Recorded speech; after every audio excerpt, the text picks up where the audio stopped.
Robert Kesakos is your usual suspect. Welcome back to yet another live broadcast on your favorite football update channel. It's a pleasure to be here on this Friday night, and in a while, we haven't been here on a Friday night at this time. We have always been here much earlier than that. But I mean, it's been a long day. I had some work to edit. I've already run the story for you, so you should go to the channel and check it out. So today we did do the interview that I promised you that we would do. That we was with the seasoned, football enthusiast, journalist, football, administrator, and whatever you may want to call it in that realm, in Aldrin Sugar Senior. We spoke about a lot of things, including the Uganda Cranes, the Uganda Premier League, the Uganda Cubs, the Premier League, the UEFA Champions League, and all that was summed up in an episode of about 1 hour and 12 minutes. So please go down to the channel and check it out. Make sure you do not miss out on that, because a very interesting conversation we've had with Aldrin Suga Senior for yet another time.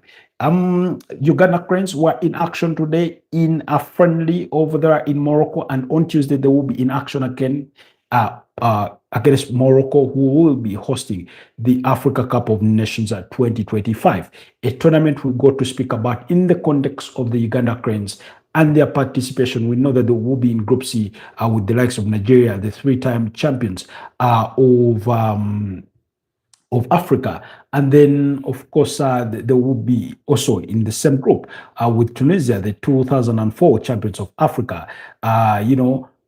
So really, it's going to be. It was interesting to look at it in that sort of range, So, and I think because I was reflecting, yes. I think I was right on that. Because Nigeria last won the title in 2013 when they beat up against Burkina Faso. Burkina Faso of Alstide Bansi. For those of you that do care to remember those occasions. So, that's what we did witness. Anyways, allow me have our audience tested and make sure everything does check out before we even proceed any further in the context of today's conversation. I do not know. I suspect we won't be long. We will look at the World Cup qualifiers. We will look at any other thing that may come our way. So looks like our audios do check out just fine. So if you're just joining us, please remember you're welcome to the Football Tribe UG channel.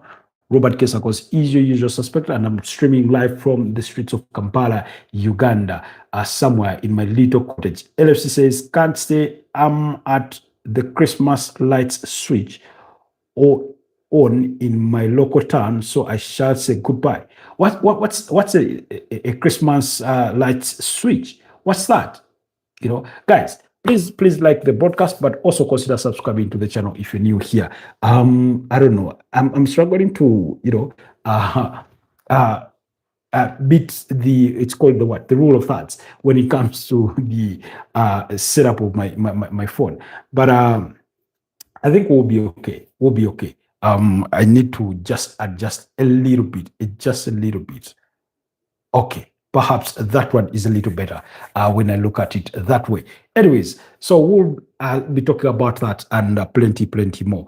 Where do we start from? Let's start with the Uganda Cranes. They were in action today in an international friendly. That game was played over there in Morocco between the Uganda Cranes and Chad, and Uganda Cranes managed to win that game by 2-1. Both goals being scored by some new faces in Uche Mobiru in the 20th minute stepped up and scored from the penalty spot, while Marvin Lorenzen did score in the 46th minute to make it 2-0 for the Uganda Cranes. But in the second half, they considered a penalty that was converted by Hauruane Chuana there to pull one back for the Chad side, but the Uganda Cranes managed to win that one by 2-1. Up next will be a very, very tough, engagement on Tuesday, the 18th of November, when they will be up against Morocco. I can see LFC has responded to our question, explaining the Christmas lights switch on in his town that he has to attend. Now, I understand every culture has its ways of marking special occasions, marking the start to the festive season, and things like that. LFC says Santa comes onto a stage and clicks a huge button and turns all the lights on the town, like the Christmas tree lights and the festival decorations. Okay, I wish you the best of luck in that endeavor. I think that's how you guys mark perhaps the start of the festive season in regards to, I think, the anticipation of Christmas, the Christmas period, the New Year's, the New Year's, and all that period around there. Particularly for us in Uganda, we do not have any such kind of occasions. What usually reminds the locals, like I, that Christmas is around the corner is when you start hearing what we call Christmas carols being played around radio stations, and those songs that remind you of the birth of Jesus Christ, for those that do believe in Christ, and for those that do not believe. I do not know what reminds them of that, but usually there are Christmas songs that start playing across different radio stations, and that's when you know that perhaps the long-awaited day is around the corner. Recently, I was reading a post somewhere, and somebody said that you people ruin Christmas because now you take soda every day, because soda used to be a thing for Christmas. Anyways, I think that comes with a change of life and transition of society, but I could sort of relate to that kind of statement in one way or the other. So, but I thought, meanwhile, anyways, I will get back to the game itself. So I did not get to watch the friendly game between Uganda Cranes and Chad. I couldn't find the source online because my TV doesn't have access to that. But I thought that win was quite interesting and perhaps very motivating for them. Maybe briefly to look at the starting 11. You had Dennis Chigundu, the Vipers goalkeeper, in goal. You had Roger Storach, Obita Jordan, Habat Achai, Toby Sebik. You had Bobos Bierhanga, Baba Al Hassan, Regan Impande, Melvin Lorenzo, Joseph Mbande, and Ekpezu Ugechuku. There, the Ghanaian national who was born in Uganda while his parents were working, I think, in a Ugandan town called Jinja. So that's where you have that. So that was the starting 11. Of course, this is the game that Aziz Kayondo missed out on through injury, having suffered a head injury. So he was not part of this game and is not expected to be part of Tuesday's game. Anyways, away from what the Uganda Cranes did or did not do, of course, the World Cup Under-17 did continue. Today, we had a kickstart to the round of 32 fixtures. Those games were played today. And we have some interesting results already on board, because Portugal beat up against Belgium by 2-1, while Mali beat up against Zambia by 3-1. Switzerland beat up against Egypt by 3-1, while France beat up against Colombia. Colombia had been reduced to 10 men following a red card. They beat them by 2-0 to advance to the round of 16. Argentina were knocked out by Mexico in post-match penalties that proceeded. A 2-all draw, Mexico winning that penalty shootout 5-4. Ireland knocked out Canada, beating them 9-8 on penalties that proceeded a 1-all draw in normal time. There were so many penalties today. United States got knocked out by Morocco. United States getting beat 4-3 on penalties. That proceeded a 1-all draw, as Brazil advanced. A 10-man Brazil managed to knock out Paraguay 5-4 on penalties that proceeded a goalless draw in normal time. So the action does continue tomorrow when South Korea take on England. Uganda will be up against Senegal. Italy will take on Czech Republic. Japan will be up against South Africa. Germany take on Burkina Faso. Venezuela will be up against North Korea. Austria will be up against Tunisia, while Croatia will take on Uzbekistan. And from thereafter, we will determine who also advances to the round of 16. Now, for those that have already advanced, Brazil at the round of 16 will be up against Portugal. Switzerland will take on Ireland, while Morocco will be up against Mali, and then Mexico will be up against Portugal. Those are the games that are for the round of 16 that will be played next week on Tuesday, the 18th of November. So do not miss out on that action as well for those of you that are interested in following what the youngsters are doing or not doing. Then in the World Cup qualifiers, like I told you, Nigeria did book themselves a final against DRC Congo. That game will be played on Sunday in the continental final to determine who then goes to the intercontinental finals to determine who takes the other slot, available slot for the World Cup. I think CONCACAF have about 6 direct slots and one slot that goes through the playoffs, So we'll wait and see. Then quickly, in the ongoing fixtures, Luxembourg and against Germany, that game is still goalless. Slovakia are up against Northern Ireland. Finland got beat by Malta by 0-0. Poland and Netherlands is still goalless. Croatia and Faroe Islands is still 1-1, as well as Gibraltar against Serbia Montenegro at the moment. So yeah, that's what is ongoing in as far as the UEFA World Cup qualifiers do go. Interesting, but I thought we should take a look at what Germany's starting 11 is. Like I said, guys, I do not have access to any of these games, so unfortunately, I've not been able to follow those games as much as I would have hoped. I thought I would get maybe one sort of stable feed, but it never came about. It never came about. Every source I tried, it did not have the game. So that means I was left, looking angers. But yeah, Germany's starting 11 has Oliver Bowman. It has David Raum, Jonathan Tah, Valdemar Aton, Ridol Baku, Alexander Pavlovich, Leon Grotzka, Franwitz, Saginabre, Leroy Sani, and Nick Voltmada. Interesting. But I do not think that's the best of the German side that you would want to have, that you would hope to watch, that you would expect in such a fixture. So, but it is what it is.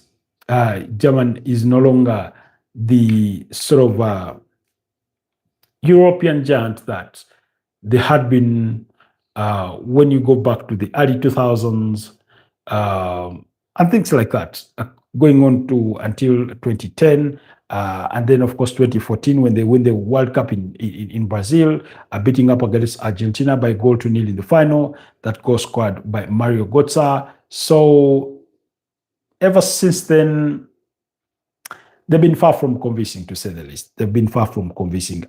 Germany, they've been far from convincing. So, so guys, please, a kind reminder, go to the channel under the video section, look out for that video that we did do with Odrin Soga. Watch it all and give me your thoughts down in the comment section, particularly for most especially our Ugandan audience, because that content will appeal to you when we get to speak about the Uganda Cranes and much more in that interview.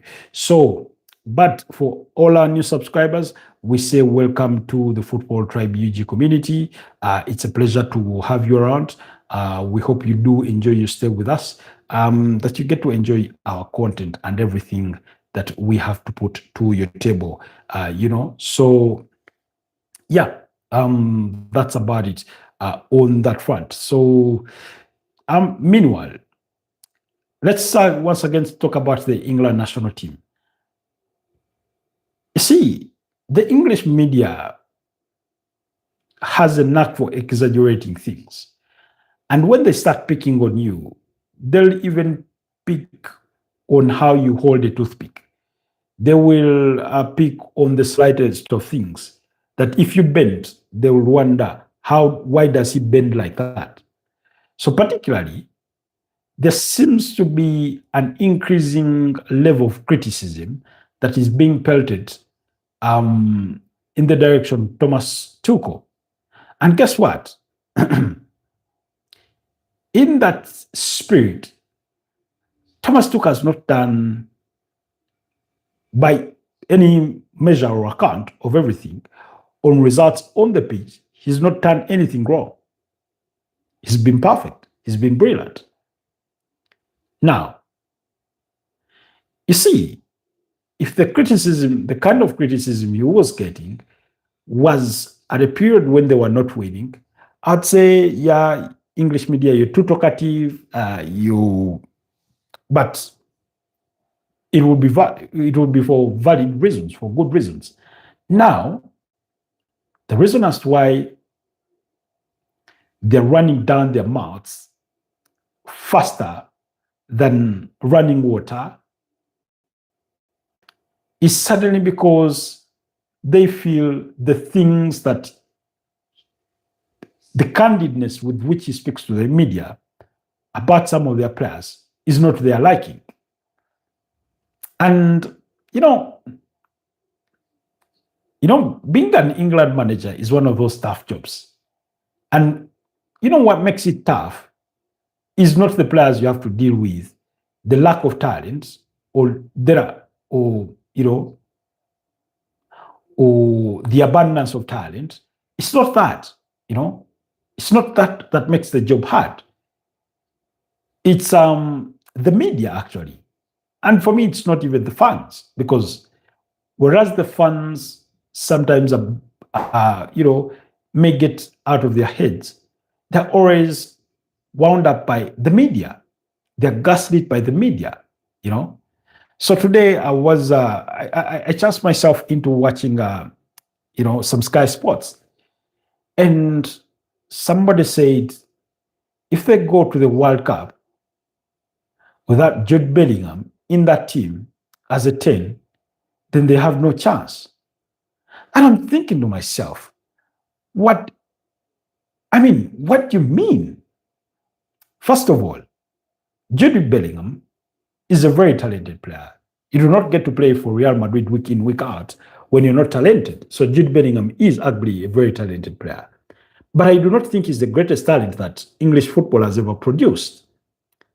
And even present day, he is not the biggest talent that England has, or that we've seen in any case. Bukayo Saka has a bigger say on that England national team than Jude Bellingham can say. Harry Kane is still a mainstay in that team. I think, pound for pound, based on impact and contribution, you could say that Harry Kane is the most impactful player, if not the most talented player, that they do have in their current crop of squad, And then suddenly, somebody wants to make you think that if Jude Bellingham doesn't make it, then they're doomed. If England are to be doomed at the World Cup, it won't be because of the absence of Jude Bellingham. And if they are to be successful, I do not think it entirely rests on his shoulders that England shall come out on top of football, that football shall be coming home, as they like to put it. I do not want to believe that. Two, and I'm not saying he cannot guide them to, big things. He can be one of the contributing factors, but not the sole factor, But the way that picture is painted. Now, okay, let's look at it this way. Fast forward, we're into June, early June, or mid-May. England national team has been summoned. Jude Bellingham is a part of it. They go for, pre-tournament preparations, play a couple of friendlies. Yeah, they are warm-up games, as we like to call them. And then, in the first game of the tournament, he gets an injury that rules him out for the remainder of the tournament. Should England withdraw because suddenly their luck is been dumped? Should they now be demoralized that they've lost the guy that was going to win them the World Cup? I'm not inclined to believe so. I do not want to believe so. I do not know, but somebody is trying to send me a message, but their messages are being filtered out. I don't know if it's me or it's them deleting the messages. Anyways, but let's hope that they do come through. We will read those messages, as of when they come through. Now, guys, do not get me wrong. Every team needs good players. Every team needs very good players that they can play with. Now, because Thomas Tuchel said that Harry Kane, Jude Bellingham, and Phil Foden in the current setup, they cannot be in the same team. They cannot start in the same team. Suddenly, the English media is all wound up. And for me, that has been part of England's problem. That the media creates this form of narrative to whichever manager that they do have, that if they have 100 players, literally at the top of their game, maybe at the peak of their game by their own standards, then suddenly everybody should play. And yet they, like anybody else that follows football, knows that they can only put 11 players on the pitch at one time. Oftentimes, when their team is summoned, they'll spend so much time on who hasn't been summoned, as opposed to spending a lot of time understanding the justifications of those that have been summoned. Now, in some cases, it is understandable. Take an example. If, for example, you omitted, let's say, McKay from the England national team squad and went with Harry Maguire, we would be right to sit here and have a debate and say, guys, who has been the better defender this season? And I think it's no-brainer to argue that McKay has been a much better defender than Harry Maguire over the past 1 year. That's fair game. But you see, they seem to be entangled in this sort of blame game. If you do A, they ask, why didn't you do B? If you do B, they ask, why didn't you do A? In other words, they want you to do A, B. And if that A, B also doesn't work out, they'll ask, why didn't you do C? Now, England have been blessed with a plethora of talent. And this I spoke about the other time, and I said, when you look at their attacking players, where you have the likes of Ebeleche Eze, and this notwithstanding where they would particularly play, whether number 10, whether left wing, right wing, never mind. Ebeleche Eze, Gerard Bowen, Bukayo Saka, Phil Foden, Jude Bellingham, Morgan Rogers, and whichever else other player that you could come to think of, maybe by the time we get to the World Cup, Jude Bellingham's brother, who is playing at Borussia Dortmund, will have had a resurgence of a career, and everything is out glittering. Maybe by the time we get to the World Cup, Jamie Gittens would have lit a fire under his game that is almost unavoidable to exclude from a squad. Now, when you look at that sort of context, when you bear in mind that sort of context, you ask yourself, the English media, how many players do they want a manager to summon? Because what happens with the national team, many players get chosen based on their form, others get chosen of their pedigree, others because of their leadership qualities, others for purposes of having depth in a squad. So, for example,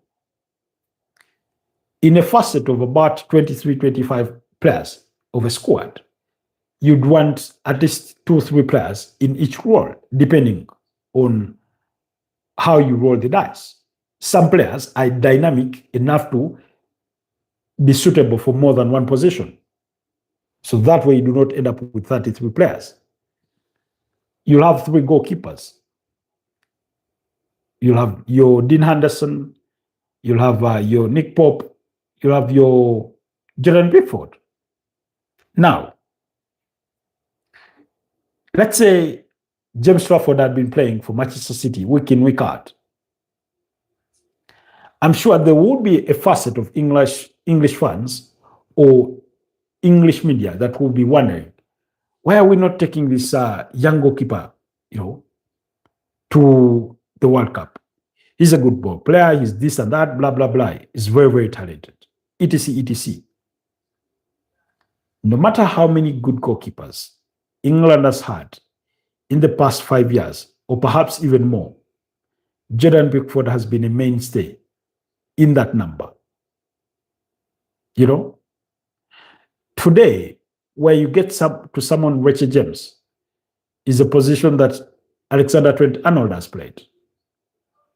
Is a position he has struggled to fill in the presence of Kyle Walker, because he has always been behind in the pecking order of Kyle Walker. So for them, it's always about we have 100 talented players, find a way of playing them all. There are so few games in as far as international football is concerned, particularly during the course of a year, when there is no particular special tournament. Let's rewind things back. You have your first international break in March in a calendar year. That's January to December. Then you'll have one, depending. Particularly like this year, we saw the UEFA Nations League finals being played after the season, around June there. At every international break, a team plays about 2 games. So we have in March, officially, in March, we have in August, September, October, November, 5 officially. That means 10 games. Now, those 10 games have their respective criteria of importance. Now, you cannot ask your manager to keep swapping the squad for fun just because he needs to please the media. But for me, I'll say this without fear of contradiction. Those that are enthusiastic, very, very enthusiastic about Jude Bellingham and his supposed inclusion within the squad and his role in it, and that he should be playing, take a chill pill, relax. It's the same media who wrote, I think in 2006, that they had found the England Messi. But guess who they were referring to? Theo Walcott. Didn't play even half the type of football Lionel Messi played. They're the same media who went years later and wrote about how they had discovered their own Javi in Jesse Lingard. Never happened. Not by a long shot. Every time they have a young player propping up and is a very exciting talent, they're quick to draw comparisons. Now, I'm not saying comparisons are a bad thing, but that overhyping, the same media that puts you up is the same media that tears you down, in as far as English football is concerned. Why? They just keep piling on and piling on. And it almost feels subconsciously deliberate. Like on one part, you may think it happens subconsciously. But on the other part, you feel it is deliberate because they keep doing the same thing over and over again. It's almost like a culture. If, let's say, Mikel Arteta were to find a way of accommodating Max Dorman, and he goes on to have a good season, it doesn't have to be stellar the way Kylian Mbappe is having this year. No. If he can be given time and he does only half of the things Kylian Mbappe is doing, that English media will be clamoring for his inclusion in a World Cup squad.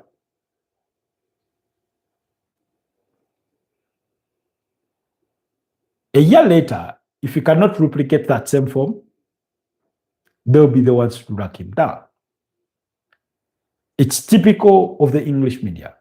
But anyways, guys, those of you that support the England national team, my friend Gregory, my friend Paul Chigozi, you're fans of the England national team, do let me know what your thoughts are on that. Do you think it's a must that Jude Bellingham should be starting? I'm not convinced so. Is he talented? Very much so. Is he a guaranteed starter in an English national team? Not for me. And I say that not to give you alternatives, but to say, let the manager do his job. If the decision is that it is Eze who will start there, if the decision is that it will be Jared Bowen that starts there, if his decision is that Phil Foden will start there or Morgan Rogers, so be it. So be it. Let them compete for the role. And whoever stands out at the end of the day, even if it is by an inch, even if it is by a whisker, let them the ones to be getting the slot. Not because somebody is overly hyped by the media than another. Let's not go down that path. Anyways, that's my submission for tonight. Go think on it. Are they justified to make it, to think that Jude Bellingham is their only direct route to triumph of the World Cup? A competition they've not won since 1966. When I look around that England national team, I think I've seen better, more talented players. David Beckham, Michael Owen, Wayne Rooney, Frank James Lampard, Steven Gerrard, Paul Scholes, name it.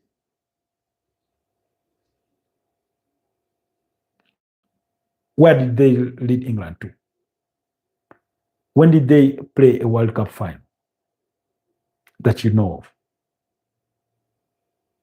So, suddenly, let not a handful of people make you think or feel that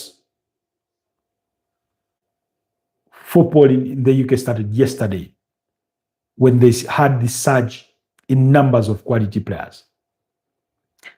Not by a million miles. So I'll say, let Thomas Tuchel be. If he wins for you a trophy, well and good. If he doesn't, I do not think he goes down as the worst England manager ever. You know, let him do his job without interference. So when it comes to media interference, it's not as direct or as simple as somebody actually blocking you in a position or blocking your passage. It comes in criticism, in vast criticism, wrapped in the name of journalism, wrapped in the name of analysis, wrapped in the name of reviews and previews, wrapped in the name of opinion by different media personalities who then drive a certain narrative to make the world think that's the truth for everyone. You know, the Jude Bellingham that we are discussing today, he has no place in the Real Madrid's Galacticos. If we brought out a list of players that have played for Real Madrid in the last 20 years, he will even be lucky to make the bench. He'll be lucky to make the bench. And yet somehow, somewhere in the UK, somebody wants us to believe that it's a make or break with his inclusion or exclusion. Put your thoughts down in the comment section about that and whatever else you think deserves a comment. It's been a pleasure doing this with you. Thank you so much, LFC, and every single one of you that is managed to tune in tonight. Stay blessed, and I'll see you guys next time. Bye-bye for now.